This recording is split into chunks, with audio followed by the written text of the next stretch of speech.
Hi hello అందరికీ welcome back to my channel Soundarya blogs. అందరు ఎలా ఉన్నారు? బాగున్నారా? ఫస్ట్ టైం మన ఛానల్ని చూస్తున్నట్టయితే ప్లీజ్ సబ్స్క్రైబ్ చేయండి, లైక్ చేయండి, వీడియో ఎలా ఉందో కామెంట్ చేయండి. ఇది లాస్ట్ కంటిన్యూషన్ వ్లాగ్ అనమాట. ఆ వీడియో ఎవరైనా చూడకపోతే ఒకసారి వీడియో చూడండి. అలాగే మన ఛానల్ని ఎవరైనా సబ్స్క్రైబ్ చేసుకోకపోతే ఇంకా ప్లీజ్ సబ్స్క్రైబ్ చేయండి. ఇది మేము నైట్ ఇంటికి వచ్చేసరికి 2 అయింది నైటు. ఇంకా వచ్చినప్పటి నుంచి నేను వీడియో ఏం షూట్ చేయలేదన్నమాట. ఎందుకంటే బాగా పని ఉన్నింది, బాగా దుమ్ముగా ఉంది. అది క్లీన్ చేసుకోవడము, తెచ్చుకున్నవన్నీ సర్దుకోవడము సరిపోయిందనమాట. ఇంకా నేను అందుకని వీడియో ఏం షూట్ చేయలేదు. ఇంకా ఇది మార్నింగ్ నైట్ అంతా మేలుకొనే ఉన్నాము. పిల్లలు కానీ నేను కానీ ఆ పని ఈ పని చేసుకుంటా మేలుకొనే ఉన్నాము. మళ్ళీ పనుకుంటే ఉదయం లేలేమని పనుకోలేదు, అట్లాగనే పని చేసుకుంటానే ఉన్నాము. ఇక్కడ ఏంటంటే హనీ ముందు స్నానం చేసి వచ్చి అన్ని దేవుడికి సామాన్లన్నీ బొట్లు పెడుతుందనమాట. ఇంటి దగ్గర నేను అన్నీ క్లీన్ చేసుకొని పోయాను. ఇంకా అక్కడ ఎంత లేట్ అయిపోద్ది, క్లీన్ చేసుకొని అవన్నీ పెట్టుకునేసరికి లేట్ అయిపోద్దని హనీ ఇంకా ఇంటి దగ్గర క్లీన్ చేసుకొస్తే హనీ అన్నిటికీ బొట్లు పెట్టేసింది. పటాలకి వాటిలన్నీ దేవుడి సామాన్లు అన్నిటికీ బొట్లు పెట్టేసింది.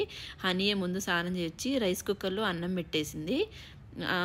హనీ పెట్టేసేయి మళ్ళీ లేట్ అయిపోద్ది నేను వచ్చేసరికి అని అదే పెట్టేసింది అనమాట. వడగో నానేసి ఉంటే వడిపిండి కూడా పట్టి పక్కన పెట్టేసింది.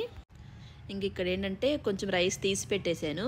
వైట్ రైస్ దేవుడికి కూడా మనం అన్నము పప్పు అవన్నీ దేవుడికి పెడతాం కదా, అందుకని ముందు వైట్ రైస్ తీసి పెట్టాను. మిగిలిన దాంట్లో పులిహోర కలిపేద్దాం అనుకున్నా. మామూలుగా అయితే చింతపండు పులిహోర కలుపుదాం అనుకున్నాను. బాగా లేట్ అయిపోయింది, నైట్ నిద్రలేదు కదా. 10 hours జర్నీ చేసి వచ్చి మళ్ళీ ఇంట్లో ఇక్కడంతా క్లీన్ చేసేసుకొని నైట్ నిద్రలేదు. తలనొప్పి నింది బాగా. అసలుకి ఏం పని చేస్తున్నానో నాకే అర్థం అవ్వలేదనమాట. అసలు ఇన్ని ప్రసాదాలు చేయగలుగుతానా అనిపించింది నాకు. ఇంకా నిదానంగా మా అత్తయ్య కూడా ఉంది కాబట్టి ఇంకా ఇద్దరం చేసుకున్నాము. ఇంకా చింతపండు పులిహోర కలుపుదాం అనుకున్నాను. ఇంకా లేట్ అయిపోద్దులే అనేసి ఇంకా నిమ్మకాయ పులిహోరే కలిపేశాను. చింతపండు పులిహోర అయితే కొంచెం ఇంట్రెస్ట్గా తింటారు వీళ్ళు. నిమ్మకాయ పులిహోర కొంచెం కష్టమే, అయినా బాగునింది ఆ రోజు. ఇంకా ముందు పులిహోర అయ్యి కలిపేసి ముందు దేవుడికి తీసి పెట్టేస్తానమాట. ఎందుకంటే లేట్ అయిపోద్ది, ఇంకా పూజ అయిపోయేదాకా లేట్ అయిపోద్ది. అప్పటిదాకా వీళ్ళు ఆకలికి ఉండాలంటే ఉండలేరు కదా, టాబ్లెట్స్ అవి వేసుకుంటా. అందుకని ముందు ఏం చేస్తానో అవన్నీ ముందు దేవుడికి తీసి పెట్టేసాను. ఇంక ఇక్కడ ఏంటంటే మా అత్తయ్య కుడుములకి స్టవ్ మీద పెట్టేసింది. బెల్లం పెట్టిందనమాట. కొంచెం బెల్లం నలగొట్టేసి కొంచెం వాటర్ వేసుకొని బెల్లం కరగనివ్వాలి. మరి పాకము అంటూ ఏమి ఉండదండి. ఉరికని బెల్లం కరిగేదాకా చేత్తో మనం అట్లా కానీ ప్రెస్ చేస్తే కొంచెము జిగటగా అంటుకుంటే చాలు, దించేసుకోవచ్చు. ఇక్కడ మా అత్తయ్య అంటుంది ఒక కుడుములు పెట్టాలంటే ఎంత ప్రాసెస్ ఉండేదో ఇప్పుడంతా ఇన్స్టెంట్గా వచ్చేసింది, అప్పటికప్పుడు పెట్టుకుంటున్నారు అంటుందన్నమాట. నేను ఇక్కడ ఏంటంటే ఇదేంటి బియ్యం పిండి, కొబ్బరి తురుమైన నేను ప్యాకెట్స్ మనకి ఇప్పుడు దొరుకుతున్నాయి కదా సూపర్ మార్కెట్లో, అవన్నీ నేను ఇక్కడి నుంచే తీసుకొని పోయాను అనమాట. ప్రొవిజన్స్ అని నేను ఇక్కడి నుంచే తీసుకొని వెళ్ళి అక్కడికి వెళ్ళి మళ్ళీ హడావిడిగా మళ్ళీ షాప్కి వెళ్ళేసి పండగ రోజు అన్నీ తెచ్చుకోవడం దేనికిలే అనేసి ఏమేం కావాలో ఏమేం ప్రసాదాలు చేస్తానో అన్నీ దానికి సంబంధించినవి నేను ఇక్కడి నుంచి తీసుకొని వెళ్ళాను అనమాట. అందుకని మాకేంటంటే తొందరగా అయిపోయింది. ఇంక ఇక్కడ బెల్లం బట్టి మనము బియ్యం పిండేసి మొత్తం ఒకసారి కలిపేయాలి.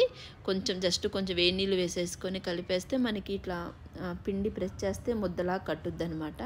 కొంచెం నెయ్యి వేసేసి కుడుములు కట్టేస్తే సరిపోద్ది. ఇక్కడ హనీ మా అత్తయ్య ఇద్దరు కలిపి కుడుములు చేసేసారు. నేను ఒక సైడు పాయసం కూడా చేసి పక్కన పెట్టేశాను అనమాట. 5 తీసి పెట్టేశా. హనీ కానీ చింకు కానీ నాకు బాగా హెల్ప్ చేస్తారు వాళ్ళిద్దరు. వాళ్ళకు తోచిన పని వాళ్ళు చేస్తారు. అలవాటు చేయాలండి పిల్లలకు కూడా. వాళ్ళు చేసే పని వాళ్ళ వరకు అలవాటు చేయాలి. ఇక్కడ ఏంటంటే ఆవిరికి కుడుములు కూడా పెట్టేశాను. ఈసారి ఉండ్రాలు ట్రై చేశాను. నేను కూడా యూట్యూబ్లో చూసి చేశాను అనమాట. ఉండ్రాలు బాగున్నాయి, టేస్ట్ మాత్రం చాలా బాగున్నాయి. ఫస్ట్ టైం ఉండ్రాలు చేయడము, ఎప్పుడు లాస్ట్ ఇయర్ కూడా చేసినట్లేదు. ఇక్కడ ఏంటంటే అదే గిన్నెలో ఒక 2 గ్లాసులు వాటర్ పోసేసుకొని మనం ఆవిరి పెట్టుకుంటాం కదా, చిల్లులు గిన్నె లేకపోతే ఇడ్లీ పాత్ర, దాంట్లో కొంచెం నెయ్యి కానీ పూసేసుకొని ఈ కుడుములు కూడా పెట్టేసుకొని ఒక 1/2 hour నేను మీడియంలో పెట్టేసి ఉడికిచ్చేసాను. ఇంకా ఒక సైడు పచ్చడికి కూడా పెట్టాను అనమాట. టమోటాలు, పచ్చిమిరపకాయలు, కొంచెం చింతపండు, జీలకర్ర వేసేసి కొంచెం ఆయిల్ వేసి మూత పెట్టేశాను. అవి బాగా మగ్గితే ఇంకా మిక్సీ పట్టుకోవచ్చని. ఇంకొక సైడు మా అత్తయ్య వడ కూడా వేసేసింది. ఇంకా మేము ఆ రోజు చేసిన ప్రసాదాలు వచ్చి పులిహోర, మామూలుగా వైట్ రైస్, కుడుములు చేసాము. ఈసారి ఉండ్రాలు ట్రై చేశాను కొత్తగా. ఈసారి ఉండ్రాలు కొత్తగా ట్రై చేశాను అనమాట, చాలా బాగా వచ్చాయి. ఇంకా మామూలుగా వడ, పప్పు, ఏదో వంకాయ పప్పు ఏదో పెట్టాను, వంకాయ తాలింపు పెట్టాను, టమోటా పచ్చడి అంటే పచ్చిమిరపకాయలు, టమోటా, చింతపండు అవి పట్టిని పచ్చడి కూడా చేసి పెట్టాను. ఇంకా మామూలుగా పాయసము, ఒక 5 రకాలు పండ్లు అన్నీ పెట్టామన్నమాట. ఆయన మా అత్తయ్య అంటుంది బాగా నిండుగా పెట్టాలి, ఆయనకి హెల్త్ లేకుండా బాగా అన్ని నిండుగా పెట్టు, బౌల్ నిండుగా అంటా ఉన్నిందనమాట. ఇక్కడ నేను ఏంటంటే ఉండ్రాలు చేస్తున్నాను. మామూలుగా మనం ఉప్మా ఎలా చేసుకుంటామో అంతేనండి, సింపుల్గా చేసేసుకోవచ్చు. మామూలుగా దీంట్లో అయితే మనము బియ్యపు రవ్వ వేస్తాము, మిరియాలు, జీలకర్ర, కొంచెం పెసరపప్పు, పసెనపప్పు నానబెట్టుకోవాలి.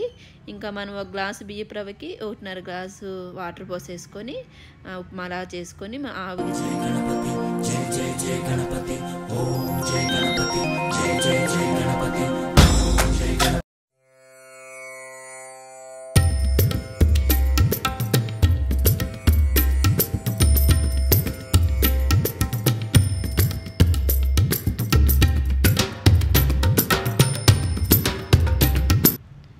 ఇంకా వినాయకుడు కూడా వచ్చేసాడు మా ఇంటికి, బుజ్జి గణపయ్య. అటు ఇటు ఉండ్రాలు వేసుకొని వచ్చారు. ఇంకా కింద మనము ఎప్పుడు వినాయకుడిని పెట్టేటప్పుడు కింద బియ్యం వేసి బియ్యంలో వినాయకుడిని పెట్టాలి. బొడ్డున రూపాయి కాయన కానీ లేకపోతే 5 రూపాయల కాయనైనా కానీ కొంచెం పసుపు కానీ అంటించి పెట్టామంటే అంటుకుంటుంది. అలాగే పంచ కూడా కట్టాలి. మేమైతే వైట్ది కొత్త కర్చీఫ్ తెచ్చేసి బాగా పసుపులో ముంచేసి ఆ కర్చీఫ్ని మేము పంచలా కడతాం అన్నమాట.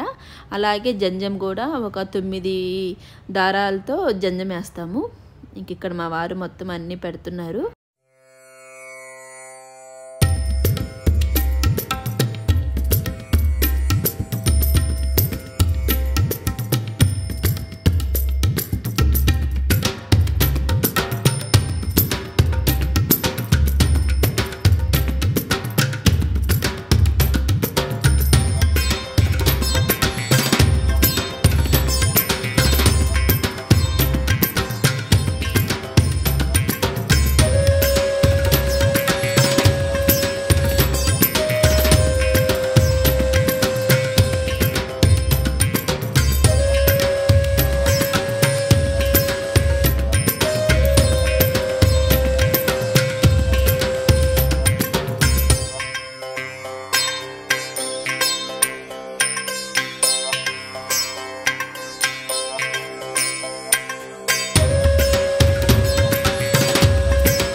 పూజ అంతా అయిపోయాక ఇంకా అందరం కూర్చొని తినేసామన్నమాట. అన్నీ కొంచెం కొంచెమే చేసాములేండి, ఎక్కువ అంటూ ఏం చేయలేదు.